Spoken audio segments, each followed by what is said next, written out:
Politics में everything depends upon the situation पर depend करता है। तो सिचुएशन ये आया कि राष्ट्रीय अध्यक्ष जी ने हमसे फ़ोन पर बात की। उन्होंने कहा कि भाई रणबीर नंदन जी, आपको क्या करना है, आपको रहना है कि मतलब कि कहीं दूसरे जगह जाना है। तो हमने कहा कि भाई ऐसी क्या बात हो गई। तो नहीं, आपने प्रेस में बयान दे दिया, दो बार आपने बयान दिया कि राहुल गांधी विदेश में जाकर जो भारत का क्रिटिसाइज करते हैं, भारत में जो घटनाएं घटती हैं उसका क्रिटिसिज्म करते हैं, तो ये नहीं होना चाहिए। महान ईमानदार नेता हैं, कोई माय का लाल इन लोगों के ईमानदारी पर शक नहीं कर सकता। दूसरी बात, दोनों वंशवाद के पोषक नहीं हैं। आप दूर दूर तक देख लीजिए, इनका कोई वंशवाद को प्लांट करने वाला मतलब का विचार ही नहीं है। मुख्यमंत्री के बीच ये जो चौकरी और टोकरी है ना, वो मुख्यमंत्री के ओज और सोज को हमको लगता है कि बहुत दिन के बाद पताल में ले जाएगी। राष्ट्रीय अध्यक्ष जी तल्ख स्वर में मतलब जैसे लगा। भैया नमस्कार, आप न्यूज 4 नेशन देख रहे हैं, मैं हूं आपके साथ वंदना। इस बार एनडीए से अलग होना बिहार के मुख्यमंत्री नीतीश कुमार को भारी पड़ रहा है। जी हां, एक एक करके जदयू से कई नेता जो है अपना अपना दामन छोड़ रहे हैं और कहीं न कहीं बीजेपी के प्रति ज़्यादा अट्रैक्शन है। हालिया में अगर देखा जाए तो चाहे उपेंद्र कुशवाहा हो, आरसीपी सिंह हो, तमाम लोग जदयू से अलग हुए। ताज़ा मामला है, जदयू के पूर्व एमएलसी रहे, जदयू के प्रवक्ता रहे और नीतीश कुमार के बेहद करीब रहे रणबीर नंदन, इन्होंने भी आज जदयू से इस्तीफा दिया है। क्या कारण है, इन्हीं से जानते हैं। सर, क्या कारण रहा? क्या लगता है कि राष्ट्रीय अध्यक्ष के नीतियों से आप सहमत नहीं थे या फिर क्या? अब ये कोई कारण के बारे में कोई स्पेसिफिक आपको क्या बता सकता है। पॉलिटिक्स में everything depends upon the situation पर डिपेंड करता है। तो सिचुएशन ये आया कि राष्ट्रीय अध्यक्ष जी ने हमसे फ़ोन पर बात की। उन्होंने कहा कि भाई रणबीर नंदन जी, आपको क्या करना है, आपको रहना है कि मतलब कि कहीं दूसरे जगह जाना है। तो हमने कहा कि भाई ऐसी क्या बात हो गई। तो नहीं, आपने प्रेस में बयान दे दिया, दो बार आपने बयान दिया।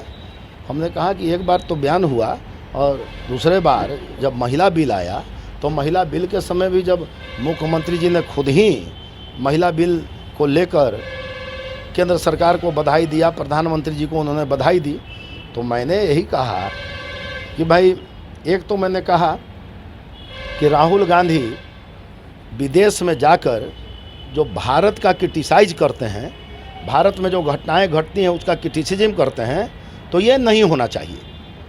यह बहुत ऑब्जेक्शनेबल बात है कि भारत की बातों को आप विदेश में लंदन में बैठ के और यहाँ की आप बुराई करें। एक ये बात हो गई। दूसरी बात है कि नरेंद्र मोदी जी और नीतीश कुमार जी भारत के महान ईमानदार नेता हैं, कोई माय का लाल इन लोगों के ईमानदारी पर शक नहीं कर सकता। दूसरी बात, दोनों वंशवाद के पोषक नहीं हैं। आप दूर दूर तक देख लीजिए, इनका कोई वंशवाद को प्लांट करने वाला मतलब का विचार ही नहीं है। और तीसरा कि इन लोगों ने केवल विकास किया है, 24 घंटा केवल चाहते हैं कि जनता कैसे राहत में रहे। And that is why there is a very similarity between the character of Nitish Kumar and Narendra Modi. दोनों के चरित्र में बहुत ही सामता है। इसलिए दोनों नेता यदि साथ में काम करेंगे तो भारतवर्ष का बहुत विकास होगा। तो हमने गलत क्या कहा? It was my personal opinion, ये मेरा व्यक्तिगत मतलब की मानना था। अब उस पर राष्ट्रीय अध्यक्ष जी तल्ख स्वर में मतलब जैसे लगा कि मैं उनका कार्यकर्ता नहीं हूँ, इस तरह से उनका पुटिंग ऑफ द वर्ड था, बिहेवियर था, जैसे लग रहा है कि हमारा दिन दुनिया वही चला रहे हैं। भाई, मेरा भी राजनीतिक जीवन रहा है। मैं पटना विद्यालय छात्र संघ का निर्वाचित महासचिव रहा हूँ और नीतीश कुमार जी के इनिशिएटिव पर मैं इनके पार्टी में आया। पूर्व में भारतीय जनता पार्टी में था, तो मेरा भी एक राजनीतिक इतिहास रहा है। तो मैंने आज तक इतने तल्ख स्वर में तो किसी नेता को बोलते ही नहीं सुना। ये तो मेरा अनुभव है, आप इसको ठीक से दिखाइए। और ऐसे भी पूरे बिहार में आप कार्यकर्ताओं का आप मंतव्य ले लीजिए, किस तरह से ये बिहेव करते हैं, किस तरह से तुम तड़ाका करते हैं। कोई जाता है इनसे भेंट करने के लिए?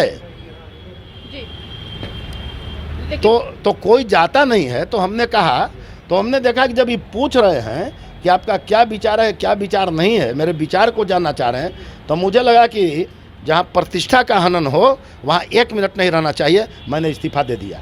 लगता है कि ये ललन सिंह जो है अब अपनी पार्टी में मनमानी कर रहे हैं। अब वो मनमानी कर रहे हैं वो जाने, लेकिन एगो तो बड़ा बड़का मतलब बहुत समझिए कि ऑब्जेक्शनेबल फीचर आया। माननीय अशोक चौधरी मंत्री हैं, ललन सिंह जी राष्ट्रीय अध्यक्ष हैं, आज दोनों के बीच तू मैं होता है और कार्यकर्ता देखता है। कितनी खराब बात है।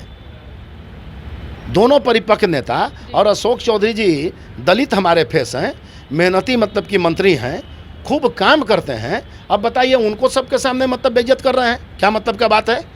ये सब चीज़ ठीक नहीं है। भले ठीक है कि उन दोनों के बीच में अभी कोई बात हो गई होगी, पैचअप हो गया होगा, कल होके हमारे बयान के बाद कहेंगे कि कुछ नहीं हुआ, लेकिन जो जनता देख ली कि देयर इज ए डिस्प्यूट, तो उस समय का डिस्प्यूट को आप नज़रअंदाज नहीं न कर सकते हैं। तो मनमानी कर रहे हैं, क्या कर रहे हैं, उससे हमको मतलब नहीं है। मतलब है कि जो व्यवहार से वह कन्वर्सेशन करते हैं, वह व्यवहार पार्टी के बारे में नहीं बोलूँगा, वह व्यवहार सामाजिक हित में नहीं है। चुनाव से पहले आपने अलग हुआ कुछ, क्या आपने फिर आगे का क्या रणनीति आपने? अब तो 2 तारीख को जब हम बैठेंगे आप लोग के साथ लाल बहादुर शास्त्री जयंती में, तो कुछ उस समय स्पष्ट करेंगे। लेकिन कुल मिला जुला के जो एक हेडिंग जो दे दिया गया है घमंडिया ग्रुप, तो उस घमंडिया ग्रुप को ही रिप्रेजेंट करते हैं ललन सिंह। एकदम। आपको और भी इसके अलावा किस किस पे क्या लग रहा था कि फीडबैक कोई आपके बारे में कोई और लोग बता रहे थे कि आपके काम पे कुछ ऐसा? अरे भाई, मेरा काम तो स्पष्ट न है। मेरा काम सोशल मीडिया पर देख लीजिए, 4 गो किताब बन जाएगा। मैं वो भोंपू कार्यकर्ता नहीं हूँ कि बैठ गए अब भोंपियाने लगे। हम काम करते हैं, ज़मीन पर काम करते हैं, और उसके बाद जो है कि कुछ बोलते हैं, और 75% हम कंस्ट्रक्टिव बातों को बोलते हैं, और 25% हम क्रिटिसिज्म की बातों को बोलते हैं। और अभी जो फैशन चला दिया गया है, 80% क्रिटिसिज्म होता है और 20% नीतीश कुमार के डेवलपमेंट की बात होती है। ये आप सबके सामने रख दीजिए बात को। यह भी आरोप लगाया जा रहा था कि आरसीपी में कुछ भूत थे, उन लोगों को भी ये लोग आदर। अरे तो आरसीपी के भूत अभी तक इनको न है।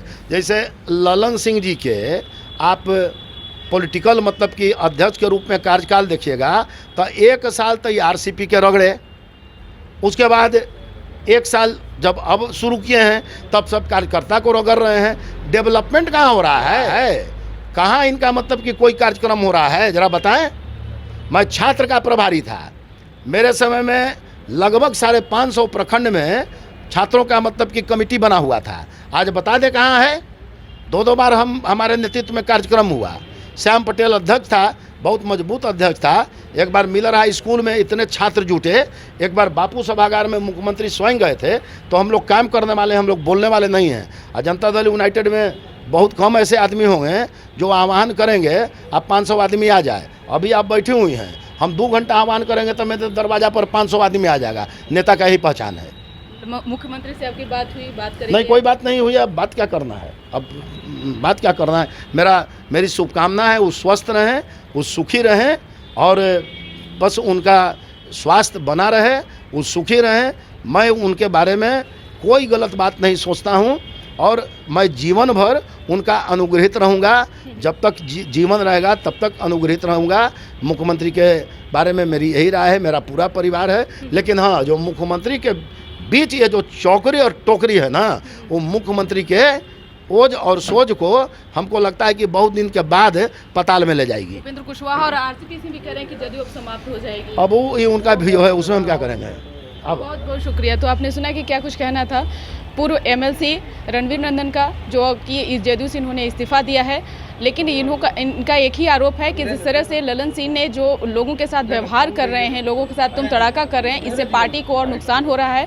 पार्टी और भी गर्त में जाने को जो है एकदम ऐसी कगार जदयू की अब स्थिति बन गई है कि जदयू में अगर इस तरह की स्थिति बनी रहेगी तो जदयू जल्द ही समाप्त की ओर जो है वह अग्रसर होगा। इसके बाद बस इतना ही। बने रहिए न्यूज़ नेशन के साथ। धन्यवाद।